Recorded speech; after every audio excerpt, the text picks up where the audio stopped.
नमस्कार, मी महेश जाधव, अकोला महाराष्ट्र येथून. आज आपण वसमत तालुक्यामध्ये बाबुळगाव या गावामध्ये आलेलो आहोत.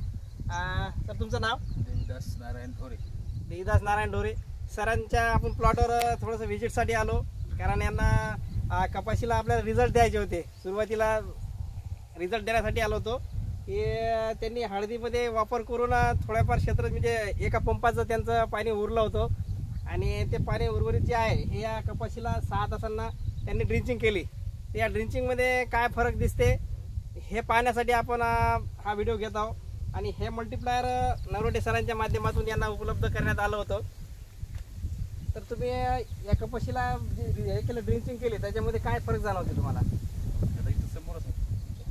आपण बघू शकता मित्रांनो, हे ड्रिंचिंग केलेली कपाशी आहे. याला पात्याची संख्या आपण बघू शकता, फुटव्याची संख्या बघू शकता आणि पानाची ग्रीनरी, पानाची साईज वगैरे जाळी जबरदस्त झालेली आहे. आणि फक्त एकच पंपाची ड्रिंचिंग केली 6 तासाला वापरले. आणि इथं जर शेजारी बघितलं तर या तासाला याला बघू शकता आपण, याला पात्याची संख्या कमी आहे, पानाची ग्रीनरी कमी आहे आणि फुटवा आणि हाईट जर बघितली, हा प्लॉट जर लंबा बघितला तर तुम्हाला हाईट लक्षात येईल व्हिडिओमध्ये की हाईटमध्ये खूप मोठा डिफरन्स दिसते. इकडे हे वापरलेला तर हा रिझल्ट मल्टीप्लायरचा आहे. या भागात या तासापासून 6 तास पूर्ण 5-6 तासांना ड्रिंचिंग केलेली आहे. याची हाईट, फुटव्याची संख्या, पात्याची संख्या, पानाची साईज आणि पानाची संख्या पण, याला पानाची संख्या बघितली तर तुम्ही तर भरपूर पानं निघालेले आहेत.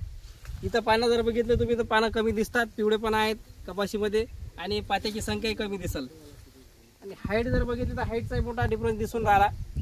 तर हा एक रिझल्ट आपल्या मल्टीप्लायरचा आहे आणि यांनी फक्त एकच पंपाचं केले आहे. तर तुम्हाला काय वाटतं आता पुढं बाकीचा उर्वरित भाग जो आहे तुमचा कपाशीचा, याला वापरणार की नाही वापरणार? वापरणार. तुमचं रिझल्ट बघून समाधान झालं का नाही? बाकी इतर शेतकऱ्यांना तुम्ही काय सांगू इच्छाल? आता हे चांगलं आहे, चांगला आहे, रिझल्ट चांगला आहे, वापरलं पाहिजे प्रत्येक शेतकऱ्यांनी. तर हे रिझल्ट दाखवण्यासाठीच मित्रांनो आपण हा व्हिडिओ काढला. धन्यवाद.